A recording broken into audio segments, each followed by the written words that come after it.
Hello, everybody, and welcome back to the West Ham Network. This is a recorded show from the night before. It's going live this morning. We're buzzing. We're absolutely buzzing with that victory. It was unbelievable. So I brought. Hold on a second. Actually, let's do that. We're back with the West Ham Network. This is the morning after the night before. However, we are recording this the night before. So I'm Anton, of course, as you know. This is my friend Craig. Hello. He's a neutral watching the football game. So it's quite interesting to hear from a neutral's point of view. But do you know what? We were watching the game in the pub. It was good vibes. Yeah. And at the end of the day, Craig, listen, I'm intrigued to hear your point of view. It's a results business. Does that defend how West Ham played against Arsenal?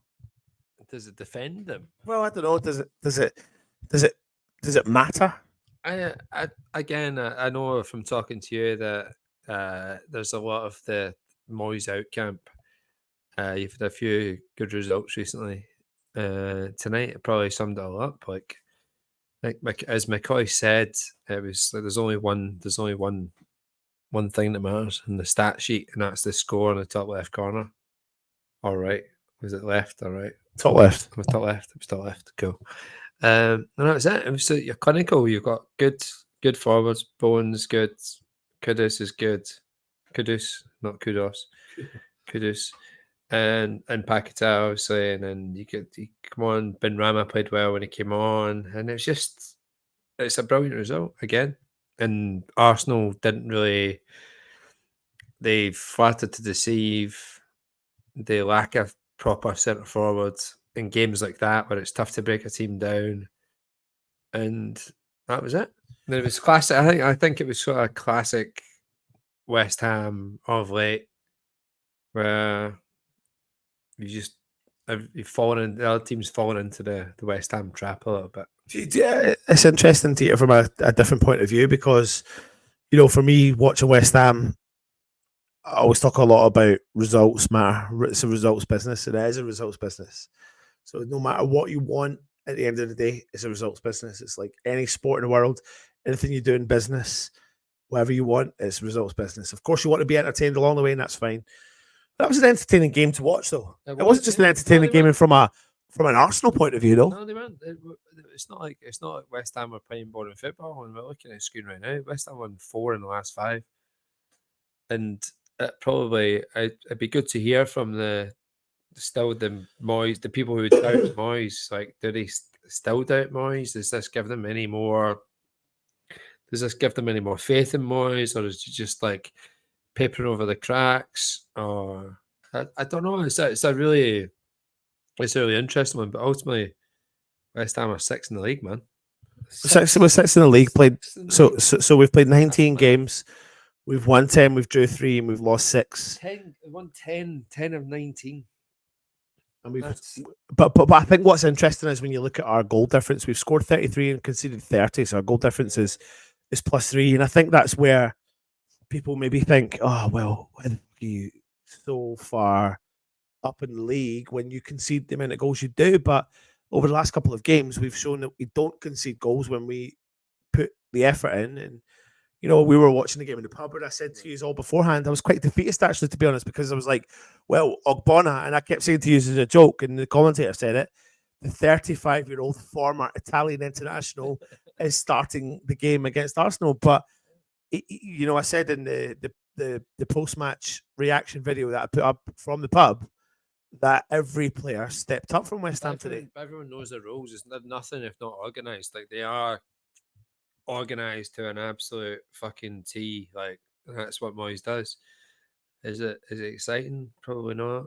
Is it getting your results? It is. Last season, I went to a few games last season, as you know, and they were shite up until towards the end of the season, and then obviously you won the trophy. So it's that, but Moyes keeps sort of proving the doubters wrong a little bit, and I don't know whether anybody's changing their mind or whether they're just thinking that we're just biding time until somebody else takes it on and moves it further. But do you have to be careful for what you wish for? It's a hard one. It's a tough one because you're limited in what you can spend and do.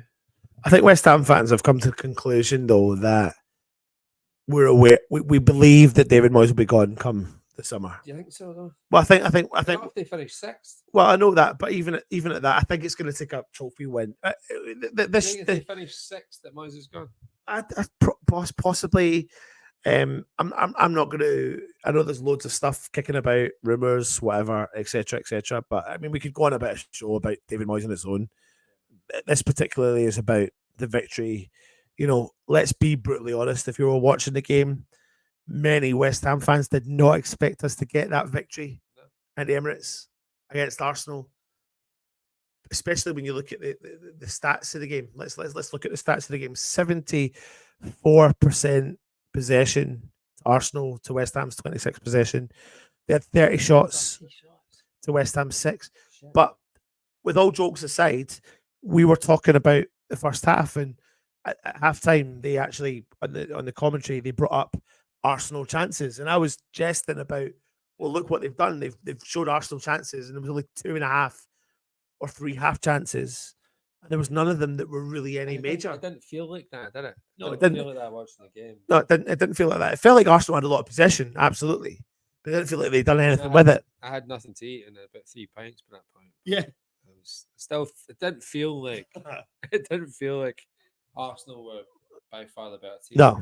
And I wouldn't even say, I mean, stats are a wonderful thing to look at. Stats, you could say, do lie or don't lie, whatever you, depending on what way you look at it. But I think for me, when I look at individual performances from most of, if not all of the West Ham players today in particular, you know, a massive shout out goes to Ogbonna.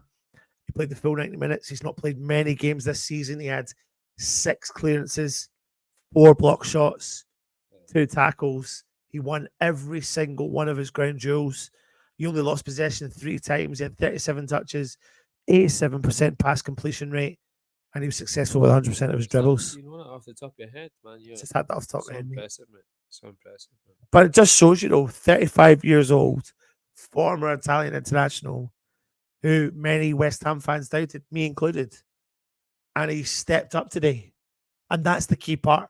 I'm not trying to say he's going to step up for the rest of the season, but he stepped up when it mattered, when we needed a result, when we needed to show that we can bounce back. We've beat up Man United and Arsenal in consecutive victories, you know. And that's, again, it's like 2 huge results. So does that allay the fears of people who don't like Moyes? Or is it almost like oh yeah, we're delighted that we won, but oh shit, Moyes is staying longer? I don't know. That's where, from the outside looking in, I sort of get it because it's a tough one. But you can't argue with where you are in the league. And I thought tonight it was pretty controlled. It was a pretty controlled performance, and it was good. I mean, it's like it wasn't. They never felt massively. They never felt massively threatened by. I think there was a couple of kind of clear cut chances that Arsenal had in the second half, in particular. You know, the Jesus header, back post. You know that was like clear cut chance.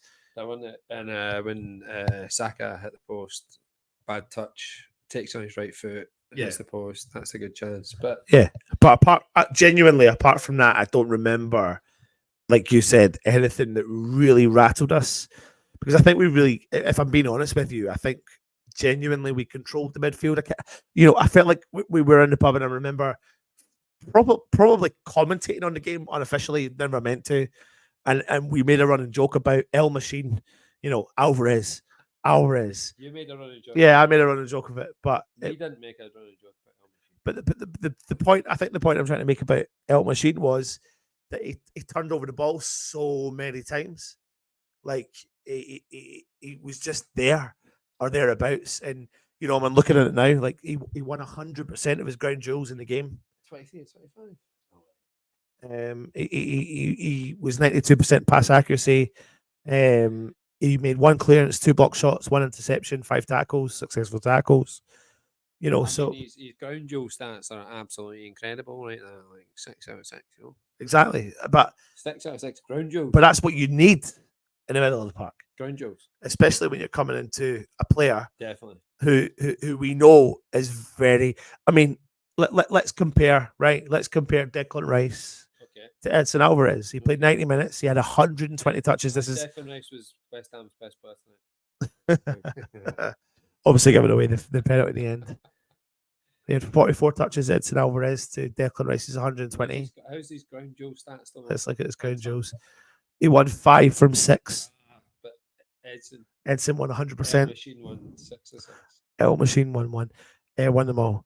Rice lost 10 possession. He lost it 10 times. Edson lost it 3. Wow. Rice lost possession 10 times. 10 times. So how's that? Anyway, the point I'm trying to make is Arsenal title contenders, West Ham low block, Emirates, Arsenal. It was comfortable. It was comfortable. And I think that sums up, it's also not Arsenal fan TV here, but Arsenal's problem is that if in nights like tonight, they don't have that centre forward or that striker or that somebody that can just absolutely something out of nothing. One chance, one goal, and that's their problem. But West Ham absolutely, I thought they bossed it tonight. I thought they were good, and they never looked under threat. And I think that's the big thing. And whether you're a Moyes lover, Moyes hater, Moyes in betweener, I don't know. But I've been to many West Ham games over the last few years, a bit of a neutral, and this team right now looks like stronger than they've ever looked, especially with the front three. And it's with Paquetá going off, you get a bit worried, but Benrahma came on, did well, and that's that. You get everybody knows their role as soon as you come. I think you know what you need to do. That's what Moyes brings. That's a valid point, actually. You know, Paquetá coming off, being really vital to West Ham over the last couple of games in particular. But we bring on Benrahma, who's been up and down in a West Ham performance, but he did well. He done a job. And that's why I talk about players stepping up to the equation. Big game though coming up for West Ham next, 2nd of January. West Ham Brighton beating Tottenham 4-2 tonight. Good victory for them.